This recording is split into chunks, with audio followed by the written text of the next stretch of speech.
Welcome back to 110 Daily on the 110 Sports Network. Josh Doring, Chris Brown, they are here with me. Let's talk steaks. I like mine medium rare. Yes. Right off the top of my head, I'm pretty proud of that one. I know Chris here, who is a fan of the corny jokes and the dad jokes and the obvious jokes that I was hoping you'd appreciate that one. It came right off the top of my head. I was like, medium rare. Well done. Thank you. But steaks, Stake, not Steak. Steaks of the Super Bowl. I can't get it out of my head now. Things that are up for grabs here that play a role in this outside of a championship ring, winning a Super Bowl, all of those obvious things. Let's start with the team that has a chance to do something that hasn't been done in almost 20 years, and that's win back-to-back Super Bowls. There are a few things that are higher on Josh's hill than how difficult it is to repeat as champions, because there's just not that motivation of we haven't done this before to keep you going late into the season. And then there's also the little things of it's now 2 seasons in a row that you've played as much football as anybody else, right? So does fatigue set in? Does just mental fortitude start to crumble as you get deeper and deeper into the playoffs, and that fatigue just starts to set in, and there's not that motivation of we haven't done this before to keep you going, at least to the same extent.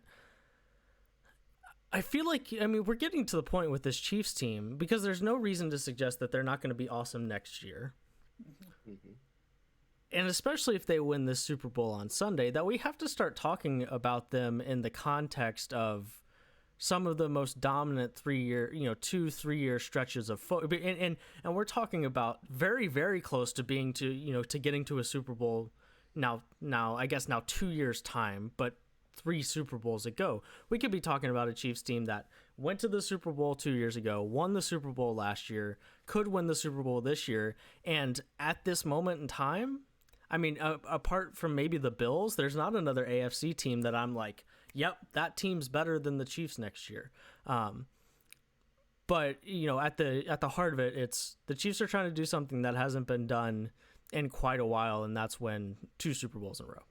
And yeah, just think about, because I think there's only so much conversation to be had about the GOAT debate here on either side, because Brady has accolades that Mahomes just doesn't yet. And Mahomes winning another one doesn't change anything in terms of long term. It's not like he needs a Super Bowl for his legacy. Mm-hmm. He just is trying to win as many as possible. 1 versus 2 doesn't make all that much of a difference. But to the point that you just made, Josh, think about this for a second. In 3 seasons as a starter, Mahomes has gotten to 3 conference championship games, and if he wins this one, that's 2 Super Bowl wins. He has been the best and most important player on the field all 3 of those seasons in every game that he has played in. And unless I'm missing somebody, the only active quarterbacks with multiple Super Bowl rings are Big Ben and Brady. Am I missing somebody? Nope. I don't think so. We can look at the Super Bowls of... Rodgers just has 1, right? Right. Rodgers has 1. Breeze has 1. Does Wilson just have 1? Wilson has 1 because they lost to the Patriots in the second one. Yep. Okay. Well, Eli Manning is been reported to be at least in conversation with the Giants, so maybe we're talking about an Eli return. So that would change things. Right. No, but I'm joking. I believe you're right. I think that so the point you're making here is that that's elite company. Right. So this is basically the Michael Jordan argument. Is where we're at. That if Mahomes wins this one, no, he doesn't have the numbers because he's 25, mm-hmm. or however old he is. I think he's 25. Like, of course, he doesn't have the numbers. But this team is so dominant in a sport that it is so difficult to be dominant in, and they've been dominant in a way that Brady's Patriots never were. The impressive thing about Brady's Patriots was that it went from 2001 to 2020, and you felt like they could win the Super Bowl pretty much every season. Yeah. but Which they is just lost in the crazy divisional. to say that Right, out loud. Wow. right. That part of it is wild, but they lost in the divisional round sometimes.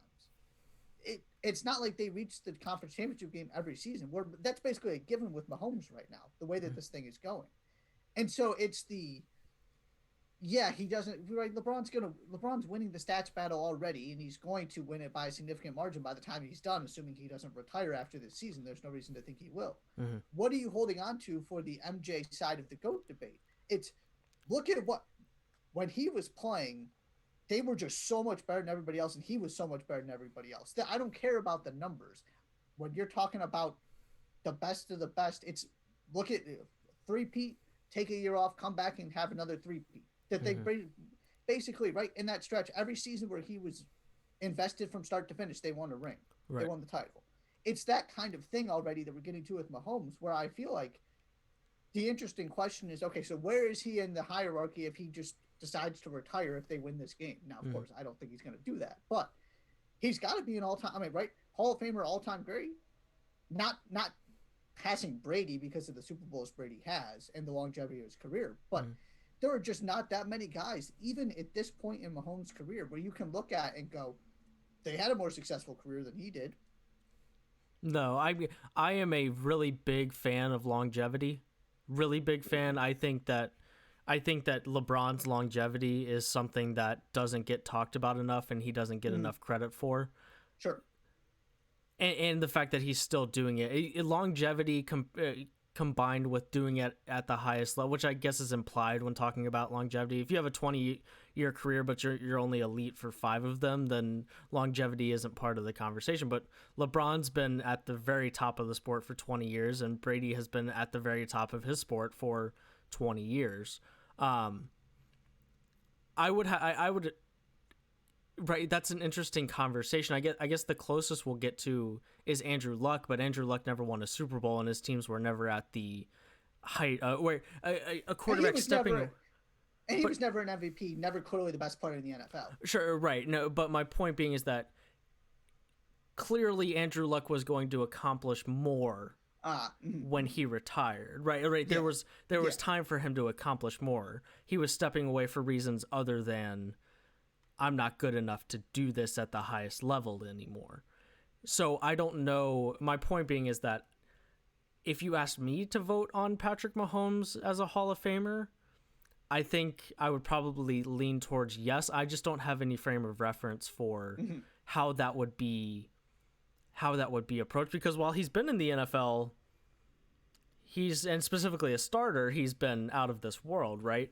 But how, it's really just a general wonderment is how would the Hall of Fame voters treat a guy who won 2 Super Bowls and an MVP in 3 years and went to a conference championship game the year he didn't win a Super Bowl and then decided to hang it up?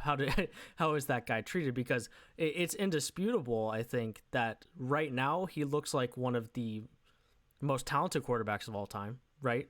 And I don't think that's all that ridiculous of a thing to say, but I think, right, part of that LeBron versus MJ conversation is who's the best and who's the greatest. So talent doesn't always translate to being the greatest of all time. And where does he, for guys like Manning, for Brady, for Montana, for Elway, whoever else you want to throw in there, Rodgers, is what Mahomes has done in the last 3 years. Does he jump anybody as a result, or is it the fact that all of those other guys played 10 more years than he did keep them ahead of him ultimately? But I would consider him an all-time great right now. Sure. Yeah, I'm certainly not going to disagree with that. For me, this is one of those things where I guess, you just mentioned it. What I have written down here is greatest versus best. And that's kind of where I fall down to. If we're asking if Mahomes is one of the, if he retired retired Monday, if he would go down as one of the best quarterbacks of all time, my answer is I don't have to think about it for half a second. When you get to greatest, I feel like for me, greatest, you have to have the accolades, which obviously has, an MVP and 2 titles. That's on your way toward greatest in terms of accolades too, but you have to have that longevity. You have to have those accolades. And yeah, it's an interesting point when again, it's a hypothetical aren't going to have to really worry about. When it comes to Hall of Fame, though, it's just such in all sports. It's so much about precedent and about comparisons to other players, and you just don't have those comparisons. If he was to retire Monday, you wouldn't be able to say, well, here's a player that did what he did and then retired after 5 years, after a few years, 5 years in the league, 4 years in the league. So it'd be so hard to make that comparison. But yeah, for me, it's just the whole, which it goes back to the NBA debate too. It's just the sort of a greatest versus a best sort of thing, and how much you want to get into those words and how much they mean, and it's something I'm not too passionate about at the end of the day, because right, there's no debate that we're talking about great players. It's just sort of like you're sort of threading the needle. You're looking at tiny little differences. So yeah, I'm in agreement with you guys on that as well. And not that this needs to be a big conversation. I just wanted to use that to make the point that it's just the track that this guy is on. Oh yeah, he'd be the youngest quarterback in history with multiple Super Bowl wins if he gets it on Sunday. It's just ridiculous. If he keeps this up for 5 more years, it's not even. I mean, he's on track to be far and away the greatest of all time if he does this. If he plays at this level for 5-10 more years and plays 15 more. Right. Yeah. I mean, well, if he wins on Sunday, he's on pace to win 10 Super Bowls in 15 years, and that's just not going to happen. My question to you is right, because LeBron has the longevity, MJ has the rings. Tom Brady sort of has this mixture of, he has the longevity, but he's also closer to LeBron in the finals than he is MJ in the finals, just because he's lost Super Bowls. So by definition, he's got to be closer to LeBron because Jordan just didn't lose in the finals. So, LeBron, every year that LeBron plays more and is at the highest level, that's part of him getting closer to MJ. But Brady has both. So my question to you is, at what point are we talking about Mahomes as... What do you need Mahomes to do, just hypothetically, to start having the conversation in the context of who's the greatest, Mahomes or Brady, not is Mahomes on track to surpass Brady? Do you see the the difference there? So what's that threshold for you? Is it just 4 Super Bowls? Is it play 10 years? What is it for you, or either of you? Probably, playing 10 years, playing at a really high level, and I'm a big believer in the keep making Super Bowls. I don't really care if you win some and lose some, as long as you win some of them. Sure. So if we're talking 5 in his first 10 seasons, 5 Super Bowl appearances, 3 wins, 3 MVPs, and 8 trips to the conference championship game or something, then I think we're having a discussion. Not that his accolades and his raw stats would match Brady's, but that he's got the pedigree to back it up. And it's just so clearly, his raw talent is so clear.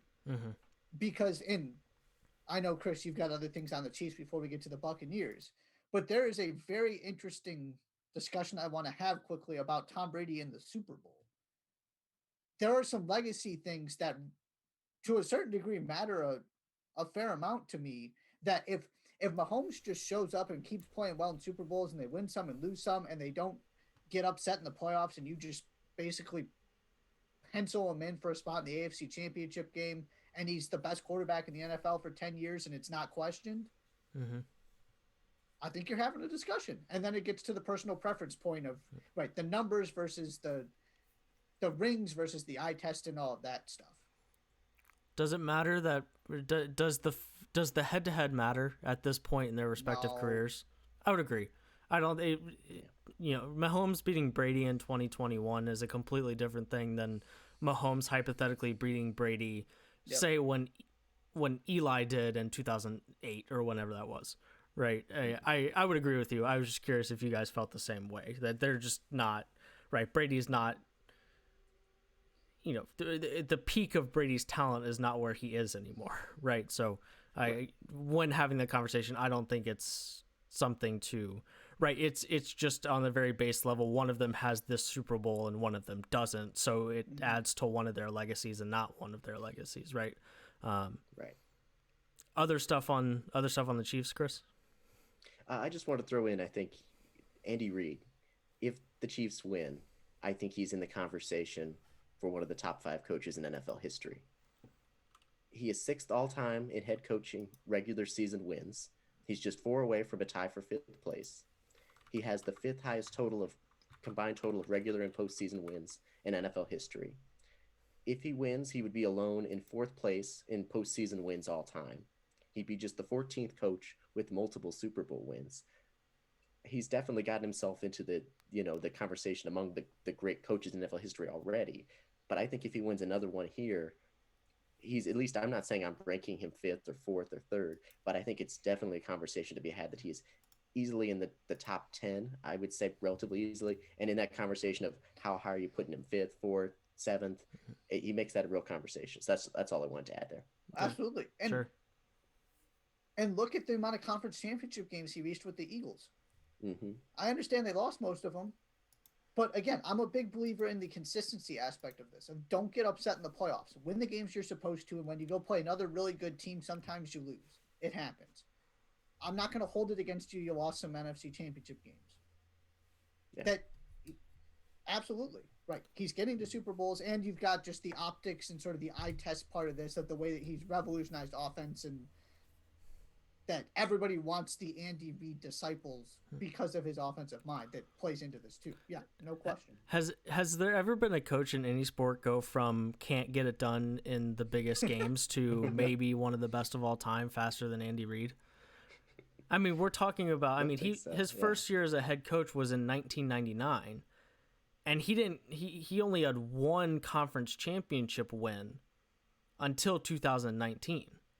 Mm-hmm. Mm-hmm. When the Chiefs won the AFC championship game, of course, and then subsequently went on to win the Super Bowl, right? That's just last year. That's because I don't think you're wrong. It's a conversation of how close some all-timers are to actually being talked about like that if they just accomplish one thing. Because now he's in elite company if he wins this game, especially, then Chris, as you said, he's in very, very elite company. And there's also that eye test, right? He's also gone from, it's not that anybody disrespected Andy Reid as the football coach, but now I think we completely appreciate Andy Reid as the football coach because we also don't have to point out that he's never won a Super Bowl. Right, I think that adds to that there's not nearly as much. It's hard to knock Andy Reid on the football field in any way other than prior to last year, he hasn't got it done in the Super Bowl, and he doesn't typically get it done in conference championship games. Now you can't say either of those things, and also, by the by, he's probably the best coach in the NFL right now, or at least talked about in that context. Yeah, it just goes to the frustration I have with the way that people get knocked for not winning a Super Bowl or winning a championship. Like it's just sort of a rite of passage. Do you know how hard it is to do? Not really. I'm sure it's hard. Right. And I can't sit here like I'm talking from a point of expertise. No, I got you. I just don't care all that much. Mm-hmm. Yes, it really helps the legacy. And yes, when you're got fine margins between all of these all-time greats, sure, that matters. Mm-hmm. But this idea that all of a sudden we view Andy Reid completely differently because he's gotten to 2 Super Bowls in a row and has won at least one of them,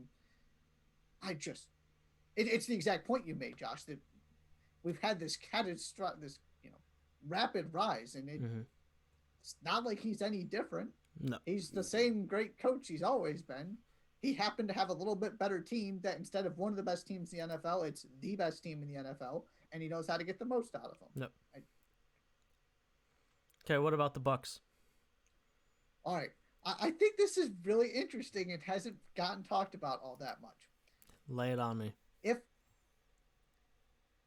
When we think of Tom Brady in the Super Bowl, what do we think of? I don't want to give my answer yet because it's going to be my answer to your question. So I think I know where you're going with this. So What, his losses? No, not specifically. I don't know.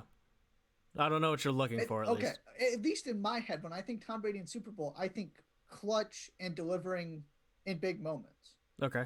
okay, Right? sure. It's the late drives in the early Super Bowls for the Adam Vinatieri field goals. It's the Hmm. comeback against the Falcons. It's Okay. engineering Sure. that late drive to put the Okay, game away against the 49ers. Sure. sure. My point being, it's not like his New England Patriots teams came out here and blew people away in the Super Bowl. Sure. At least Those not games are most of the time. Right. Hmm. If maybe but ever. yeah, I was gonna say, right, where Hmm. they've all been super close, Hmm. unless I'm forgetting something. I mean, there were some games where I thought they were. I mean, there are games where I thought they were the better team. Sure, yeah, Hmm. yeah. I'm Sure. not saying that this is a fluke or something, Sure. but my point being, you've never come out here and gone, "Wow, Tom Brady just demolished that other really good football team." That's not necessarily a Hmm. criticism, but just again going back to the Mahomes conversation, Hmm. that if he keeps this up and makes it look easy, that matters so much to me in this conversation if we start comparing the two because he's got another couple Super Bowl rings and another MVP in 5 years. I would argue If that you, most people look at the other way around, though. That most people yeah, would rather absolutely. have Tom Brady's clutchness in the Mm-hmm. GOAT conversation than Mahomes's, because I think clutchness speaks more to Tom Brady. Blowing out a team might speak more to the Chiefs than Hmm. Patrick Mahomes. At Fair. least, which Patrick Mahomes is a bigger part of that than anybody else. But Mm-hmm. Tom Brady, right? If Mahomes is up 14 going into the fourth quarter, then you don't really need Mahomes. You need Chad Henne, right? Right. At least a guy who's just not going to make mistakes, which Mahomes doesn't do a lot of. But it's a good point, and I'll let you continue. But I think I would be curious if you polled people having the GOAT conversation at quarterback, which one they Yeah, would rather have. right. It's a very valid point. All I'm really saying is that look, I've got all of Brady's Super Bowl numbers here in front of me. If you take out the Falcons game where they were down so much he had to throw the ball the entire game and ended up throwing 62 passes for 466 yards, Mm-hmm. he's basically at what Mahomes did in the Super Bowl last year. Brady's career average is 298.5 yards, 67.5% completion percentage, and an average of 2 touchdowns. The only time he threw more than three was oh that was the win before. Oh, these are in the wins. I should Okay. clarify too. Okay. But Oh. right, so think about this for a second. Just this idea that, and this goes into the other point I want to make here in a second. But when you think Brady Super Bowls, you think close wins, right? Clutch performance, making the difference on the final drive, Hmm. and the upsets, the Giants twice, Nick Foles and the Eagles. And so that gets into this conversation of I feel like if he wins this one, this is the most important Super Bowl he's won because he did it without Belichick, because he did it in year one, because he did it during a pandemic, and probably the most impressive too. Because it's not like you can point to any of these Super Bowl performances and say they were just phenomenal from start to finish, and they left no doubt whatsoever. Right? If they had destroyed the Giants when they were undefeated going into the game, complete or even just beaten them, Hmm. that's the most right. They ran the table. They were so much better than everybody else. But then they lost in the Super Bowl. Mm-hmm. And so I feel like the sort of the extraneous factors here might make this the most impressive and potentially most important Super Bowl. Now, the most important thing is that he's won 6 and gotten to 10, of course. Mm-hmm. But if you're looking for what, there's not one in particular that stands out as sort of a defining performance other than these late drives and big placing engineers to make the difference in the end. I am going to slightly disagree, actually. I don't disagree like in a huge way. Like I'm not gonna like argue and say that you're wrong and saying that if this would be the most impressive one. Like I'm not like so passionate about this that I think that I mean you're right, and that none of them have been dominant performances. But I think when you consider the context, and this is also just maybe me being a little bit less than impartial on this, I think that if I'm looking at, again, it's because it depends on how this game plays out, but there's a part of me at least that when I look back at Brady's Super Bowl wins, I think the most impressive, and is likely to continue to be, in my opinion, right now, the most impressive one, even if they do win here, is in 2002, in Super Bowl 36, Brady's first victory. It was the very last time that Brady was an underdog on Super Bowl Sunday. I would say I probably agree with you in that. Yeah. The Patriots were 14-point underdogs. Never has there been a team with that big of a spread in a Super Bowl game since 2002. And they were supposed to get completely destroyed, run out of the building by the St. Louis Rams, the greatest show on turf that year. And I get that game came down to an Vinatieri 50-yard field goal at the very end for them to win. But part of me feels like that was the big one. That feels like to me, and I wasn't watching that game at age 4, sitting on the couch thinking, wow, I'm watching history. This is the beginning of the greatest run of the greatest quarterback of all time. There's a part of me that actually thinks that one stands out to me, just given the expectations at that time. Now, I'm also just not I kind of came on hard and saying, oh, I disagree. I think I favor that one, but I also I'm not going to argue with you and say that this one, given all these circumstances, his age, and we're talking about something that's just, he's in this whole other tier, this other group. So it's like, yeah, if we're going to put he's 43, right? And he's on this new team and we're playing in a pandemic and all these things. So I can't really argue with you, but I just sort of, my first thought when I think of Brady's greatest wins and I'm scrolling back through his Super Bowl victories, I'm like, they were supposed to get run out of the building in the first quarter in that game against the Rams, and it was his very first Super Bowl. So part of me looks to that, but I also am not gonna say you're wrong either. So that was the first one? I believe so. Super Bowl 36, 2002. I think that was his first Super Bowl victory. I'm pretty sure, right? Unless I'm mistaken. They won in 01 too, didn't they?